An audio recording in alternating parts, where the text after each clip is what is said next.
Good morning everyone. I am your Hindi teacher Satyabhama from happy कैमर school. Students, आज के इस वीडियो में मैं आप सभी को लेसन 8 पढ़ाऊँगी। लेसन 8 भारत में hockey. You know what students, hockey is our national game. You know that. But हाँ, दैट्स अनफॉर्चुनेटली कि इंडिया में आई थिंक 70% जो लोग हैं वो सिर्फ क्रिकेट को पसंद करते हैं। And I know very well some students, class के जो बच्चे हैं, आप भी ज़्यादातर सब क्रिकेट ही पसंद करते होंगे। हॉकी 30% जनता पसंद करती है हिंदुस्तान की, जबकि हॉकी ही हमारा राष्ट्रीय खेल है, यानी कि नेशनल गेम है। पता है आप सभी को। और हॉकी में सबसे ज़्यादा जो फेमस नाम आया है वो है ध्यानचंद। ध्यानचंद का नाम हॉकी जगत में बहुत ज़्यादा फेमस है। जैसे आपके क्रिकेट जगत में धोनी हैं, MS धोनी हैं, विराट कोहली हुए, ठीक है, उनके नाम फेमस है, वैसे ही इनका नाम भी बहुत ज़्यादा प्रसिद्ध है। तो चलिए class, let us start this lesson. अपनी कोशिश और सूझबूझ से मनुष्य हार को जीतने बदल सकता है, परंतु खेल जगत में हुई पराजय भी मधुर होती है। खेलों से मानसिक, बौद्धिक और शारीरिक विकास होता है, अतः स्वास्थ्य के लिए खेल कूद को परम आवश्यक माना गया है।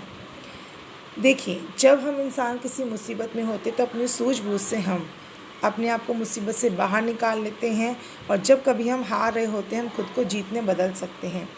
लेकिन जो खेल की दुनिया है, खेल की दुनिया में अगर हमें हार भी मिलती है तो वो भी मीठी होती है। क्यों? क्योंकि आपको पता होना चाहिए कि खेल जो होते हैं वो हमारा मानसिक, हमारा बौद्धिक जो है हमारा विकास होता है, हम उससे मेंटली ग्रो करते हैं। इसीलिए खेलों को स्वास्थ्य के लिए आवश्यक माना गया। यही वजह है बच्चों कि जब आप स्कूल आया करते थे तो उस समय आपका एक पीरियड ज़रूर हुआ करता था खेल का, ठीक है ना, ताकि आप बच्चे खेल सकें, ग्रो कर सकें। हॉकी भारत का एक बहुत प्राचीन खेल है। एक समय तो ऐसा था जब हॉकी में भारतवर्ष का स्थान विश्व में सबसे ऊपर था। हॉकी के इतिहास में आज भी भारत के महान खिलाड़ी ध्यानचंद का स्मरण किया जाता है। ऐसा माना जाता है कि भारत में हॉकी का खेल इंग्लैंड से आया था, किंतु आज हम देखते हैं कि हॉकी भारत का राष्ट्रीय खेल बन गया है। संसार में भारत को अनेक क्षेत्रों में प्रसिद्धि मिली है, इनमें हॉकी एक प्रमुख क्षेत्र है। कहने का अर्थ ये, हॉकी जो है वैसे तो बहुत ही प्राचीन खेल है, और ये एक ऐसा खेल है जिसे माना गया है जो इंग्लैंड से आया था, लेकिन ये अब हमारा राष्ट्रीय खेल बन चुका है। उसके अलावा इस हॉकी के खेल में जो सबसे ज़्यादा जो प्रसिद्ध है या महान खिलाड़ी माने गए हैं वो है ध्यानचंद, ठीक है। भारतीय हॉकी खिलाड़ियों ने चित्ताकर्षक, यानी कि मन को मोह लेने वाला या मन को अपनी ओर खींच लेने वाला खेल के द्वारा सभी को मंत्रमुग्ध किया है। सन 1925 में देश में भारतीय हॉकी संघ की स्थापना की गई थी, एवं तभी से हॉकी निरंतर उन्नति के पथ पर अग्रसर होती हुई संसार में परम लोकप्रिय हो गई है। यानी कहने का अर्थ ये है कि हॉकी ने लोगों का मन इस तरीके से अपनी ओर आकर्षित किया उस समय में, जिस समय ये शुरू हुआ था, और 1925 में यहाँ पर भारतीय हॉकी संघ की स्थापना की गई थी ताकि ये उन्नति कर सके खेल। यूनान देश के ओलंपस पर्वत के नाम पर संसार में ओलंपिक खेल प्रतियोगिता का आयोजन हर चौथे वर्ष होता है।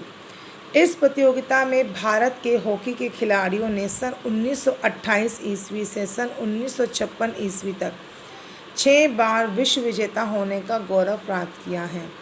सन 1960 ईस्वी में पाकिस्तान ने भारत पर विजय प्राप्त की, परंतु सन 1964 ईस्वी में होने वाली प्रतियोगिता में भारत ने पुनः अपना खोया हुआ गौरव प्राप्त कर लिया। कहने का अर्थ ये कि आप बच्चों ने ओलंपिक खेलों का नाम सुना है जो कि हिंदुस्तान में 2010 में हुए थे, ठीक है।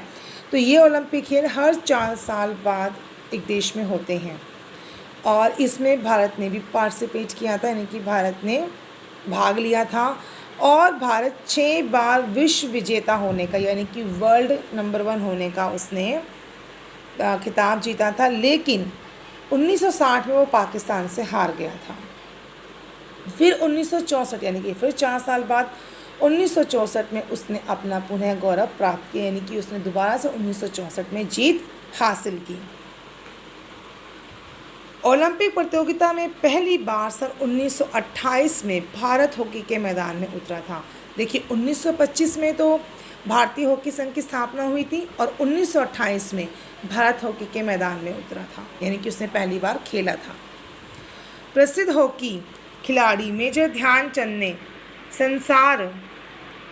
संसार के बहुत से देशों के हॉकी दलों को पराजित कर भारत की विजय पताका फहराई थी एवं तभी से ध्यानचंद हॉकी का जादूगर नाम से प्रसिद्ध हुए। कहने का अर्थ ये है बच्चों कि जो प्रसिद्ध हॉकी के खिलाड़ी हुए हैं मेजर ध्यानचंद, उन्होंने बहुत से देशों के हॉकी दलों को पराजित किया और यही वजह है कि उन्हें हॉकी का जादूगर कहा जाने लगा। मेजर ध्यानचंद की खेल प्रतिभा ने तानाशाह हिटलर का भी दिल जीत लिया था। हिटलर ने उनके खेलों से प्रभावित होकर उनके विषय में कहा था, यदि ध्यानचंद जर्मनी आ जाए तो मैं उसे मेजर से मार्शल बना दूंगा। भारत ने और भी श्रेष्ठ हॉकी खिलाड़ी उत्पन्न किए हैं। भारत का बलबीर सिंह सन 1952 ईस्वी में हेलसिंकी में आयोजित ओलंपिक प्रतियोगिता में संसार का सर्वश्रेष्ठ खिलाड़ी घोषित हुआ था। रूप सिंह, किशन लाल, बाबू दिग्विजय सिंह आदि खिलाड़ियों को संपूर्ण विश्व आज भी याद करता है।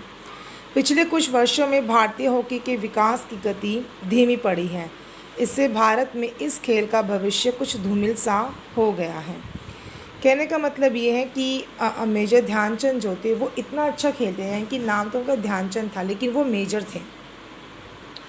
मेजर ध्यानचंद ने इतना अच्छा खेला कि हिटलर ने उनके लिए एक ऑफ़र दिया, मतलब उनके लिए एक पद की घोषणा की कि अगर वो जर्मनी आ जाते तो वो उन्हें मेजर से मार्शल बना देंगे। ठीक है, ऐसा नहीं है कि सिर्फ हॉकी में मेजर ध्यानचंद का ही नाम लिया जाता है, और भी बहुत से खिलाड़ी आए हैं, जैसे कि बलबीर सिंह आए हैं, उसके अलावा किशन लाल आए हैं, रूप सिंह आए, दिग्विजय सिंह, ये सभी खिलाड़ी भी हॉकी जगत में आए हैं जिन्होंने अपना सर्वश्रेष्ठ दिया है हॉकी में। भारत देश में आज भी धनराज पिल्ले जैसे अनुभवी एवं दक्ष खिलाड़ी हैं। वे देश के नवयुवकों को हॉकी का प्रशिक्षण देकर आज भी अच्छे खिलाड़ी बना सकते हैं। यानी कि भारत देश में धनराज पिल्ले हैं जो कि हॉकी के प्लेयर हैं, दक्ष खिलाड़ी हैं, यानी कि वो माहिर है अपने खेल में, हॉकी में, तो वो नवयुवकों को प्रशिक्षण दे करके अच्छे खिलाड़ी बना सकते हैं।